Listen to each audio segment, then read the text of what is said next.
Tim hukum Anies Muhaimin sampaikan keterangan usai Hakim Mahkamah Konstitusi menolak gugatannya terkait Pilpres 2024.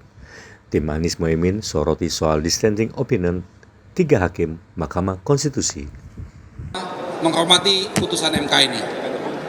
Kami dari kuasa hukum 01 bersyukur alhamdulillah ternyata di MK ini masih ada 3 hakim yang betul-betul menunjukkan kenegarawanannya.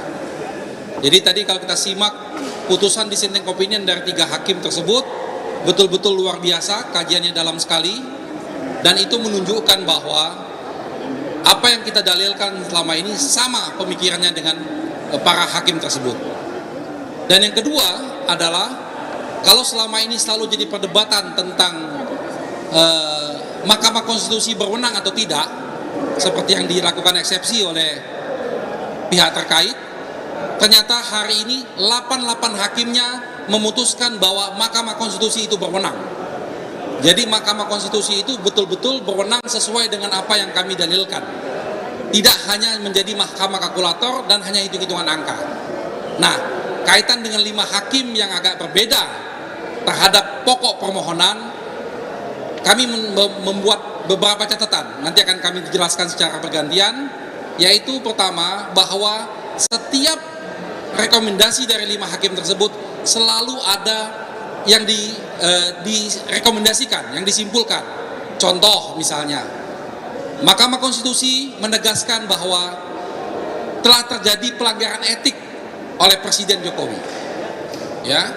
Lalu Mahkamah Konstitusi juga menegaskan bahwa Bawaslu ke depannya jangan lagi bertindak yang seperti saat ini, hanya prosedural, tidak menanggapi laporan-laporan kita. Dan banyak lagi rekomendasi-rekomendasi dari Mahkamah Konstitusi yang disampaikan dalam proses persidangan tadi.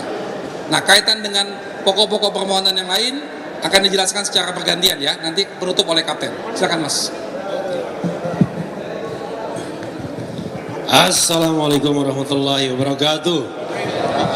Keren cadas. Jadi kawan-kawan semua, tadi kita hampir down, tapi ternyata ada 3 hakim konstitusi yang luar biasa.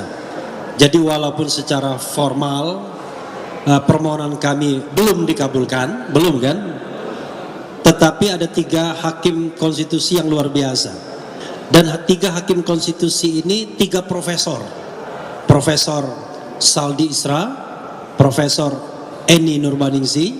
Saldi Isra dari Universitas Andalas Padang, Eni Nurbaningsi dari UGM, dan Profesor Arif Hidayat dari Undip. Itu menunjuk, dan mereka adalah hakim-hakim senior dibandingkan hakim-hakim yang baru. Bahkan ada yang baru sama sekali kan, 2 hakim.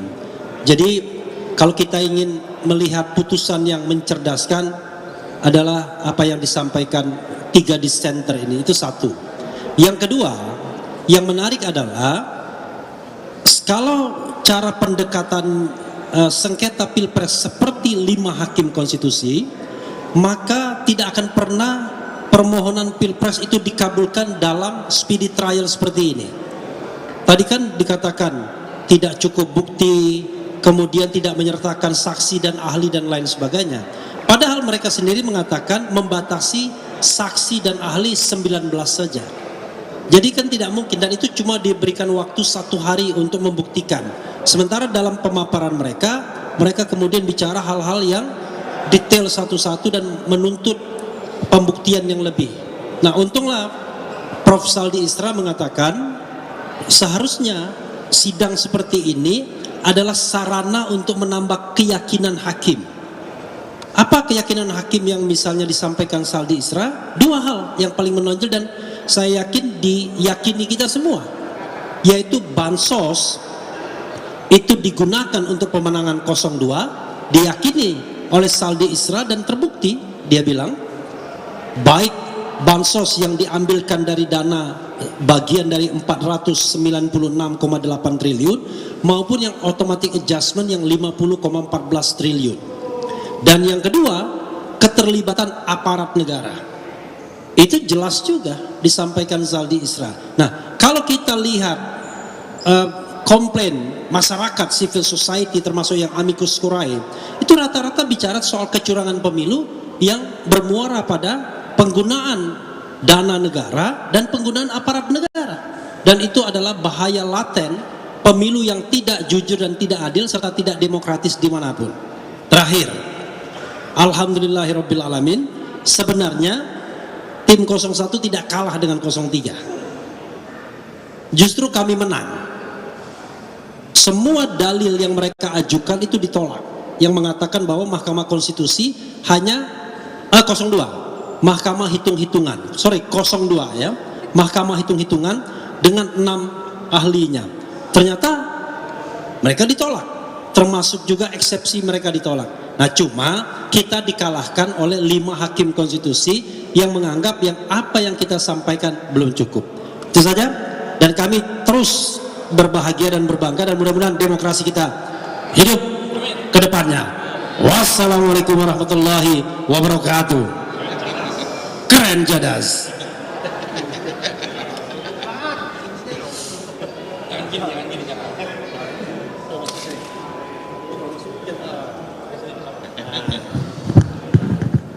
Teman-teman masih mau denger emang?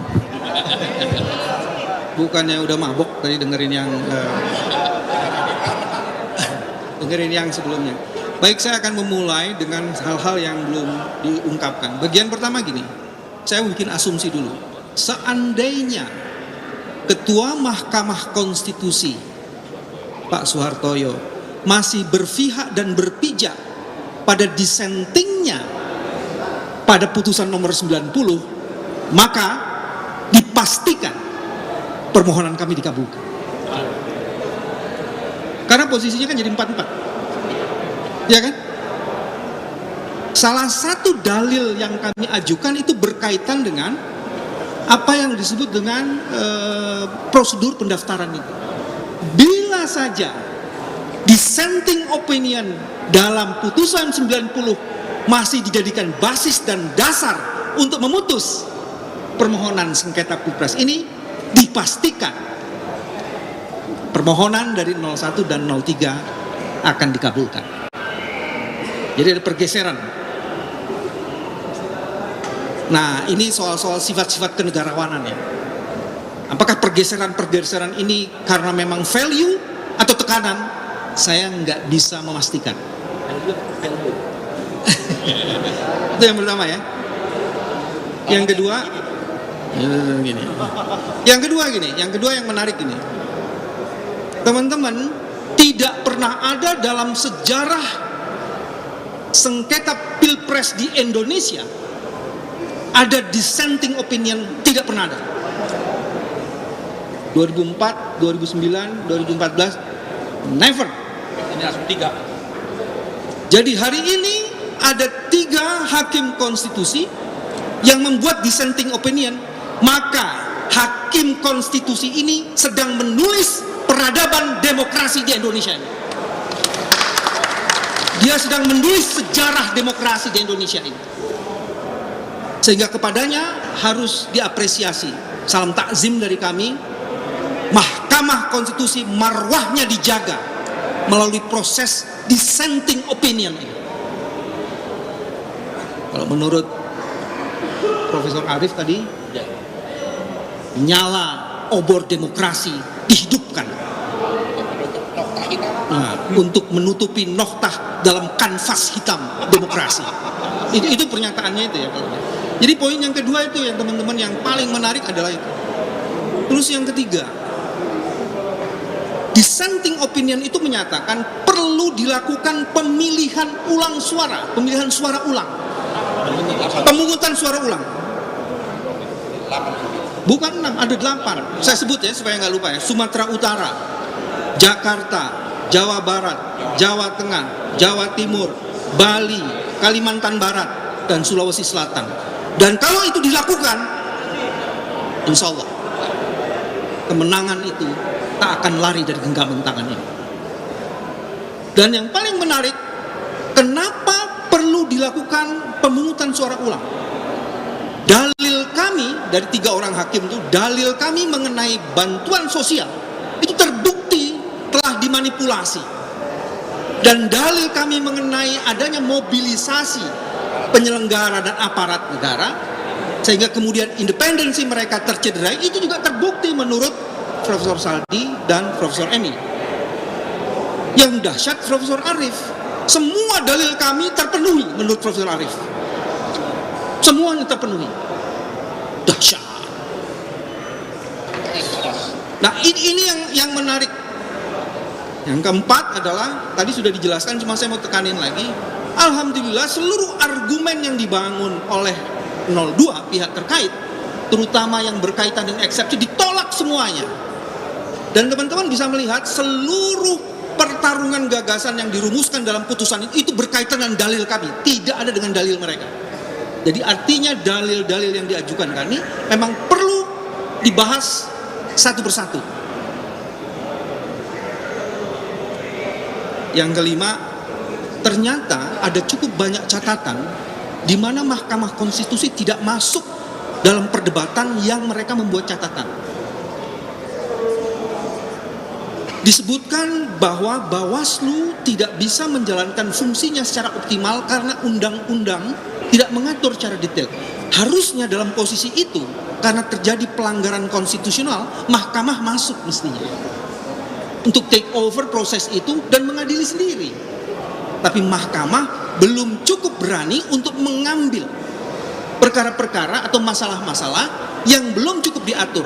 Salah satu yang paling menarik, Presiden Jokowi dalam sebuah pernyataannya di situ disebutkan harusnya punya kerelaan untuk tidak menggunakan kebijakannya, aktivitas dan program-programnya yang bisa diasosiasikan bagi kepentingan calon yang memang hendak dibelanya.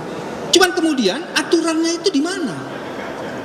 Seharusnya karena ini adalah forum konstitusional, ada pelanggaran value of the constitution, terutama pasal 22E ayat 1, maka Mahkamah harus masuk di situ.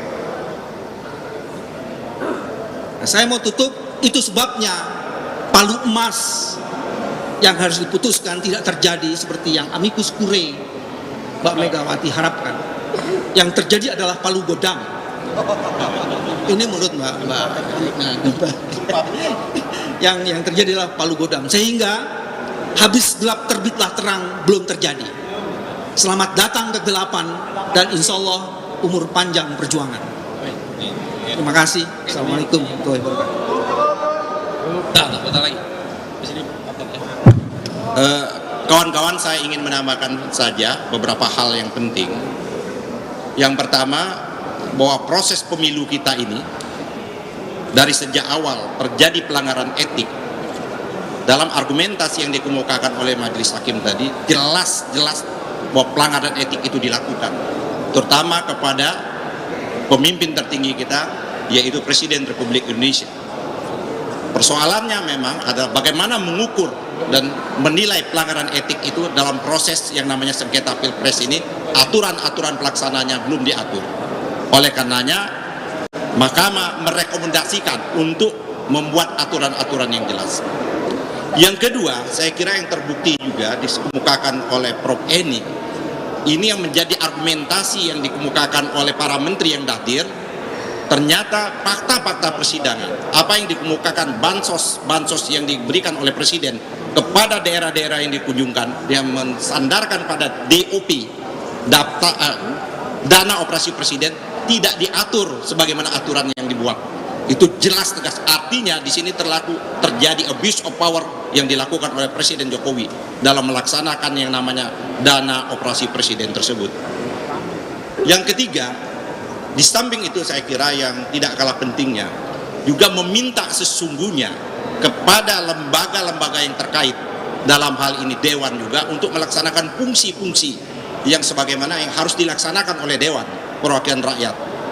Oleh karena itu, belum waktu yang terlambat, proses yang ada di Mahkamah Konstitusi ini menjadi jalan, menjadi laluan bagi Dewan Perwakilan Rakyat untuk menggunakan hak angketnya dalam proses yang paling tidak dikemukakan di Mahkamah Konstitusi ini. Jadi kawan-kawan, dari seluruh argumentasi kita, pelanggaran konstitusi, prosedural, dan penyalahgunaan dana bansos dan mobilisasi aparat yang dilakukan oleh pemerintahan Jokowi ini, paling tidak menurut 3 hakim itu adalah terbukti sah dan meyakinkan. Terima kasih. Ya, sedikit aja dari saya. Pertama, terima kasih media yang dengan sabar masih menunggu sampai sore hari ini. Ya, kita mulai sidang dari jam 9 pagi sampai jam setengah 4. Kalau saya melihat di dalam ruang sidang, pertama saya merasa bangga dan apresiasi khususnya kepada 3 hakim konstitusi yang punya dissenting opinion. Jadi kalau istilahnya kita ada 8 hakim konstitusi, kita itu menangnya 3. Jadi kita bukan kalah, menangnya 3, yang 5 pihak sana. Ya, kira-kira begitu. Kemudian dari semua permohonan kita dibahas satu persatu dengan detail. Ini menunjukkan tim hukum nasional sangat profesional. Ya, sekali lagi saya apresiasi kepada tim hukum nasional, ada Pak Ari, ada Pak Refli, Pak BW, Pak Yani, dan yang lain-lain. Saya terus terang bangga dengan apa yang disampaikan dalam persidangan MK ini. Mudah-mudahan ke depan masih ada harapan, ya. Karena dengan melihat perkembangan 3 hakim konstitusi ini bisa membuat dissenting opinion dan menerima permohonan kita, insya Allah berikutnya ada tambahan lagi. Dan jangan putus harapan, saya yakin perjuangan masih belum berakhir. Kita terus berjuang untuk demi menegakkan keadilan. Terima kasih. Oke, silakan. Ya.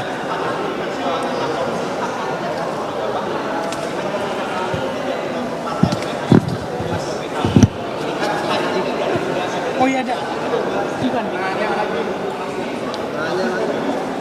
Saya kira dari apa yang telah dikemukakan oleh partai-partai di parlemen,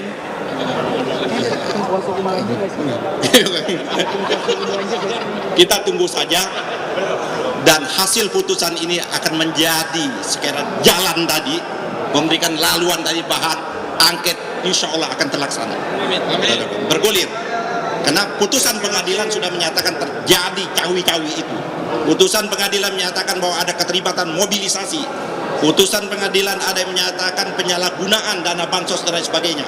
Saya kira untuk menindaklanjuti lebih dalam, karena waktu sangat terbatas di Mahkamah Konstitusi, itulah tugasnya Dewan Perwakilan Rakyat. Yang lain ada lagi? Cukup? Cukup ya. Oke.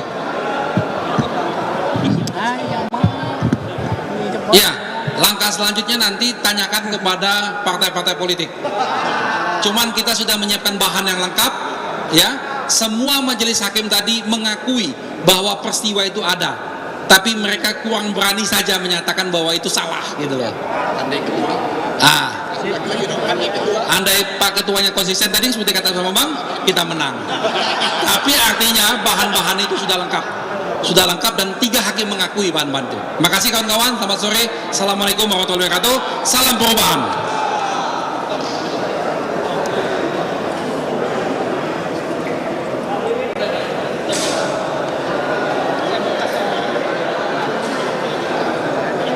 Eh,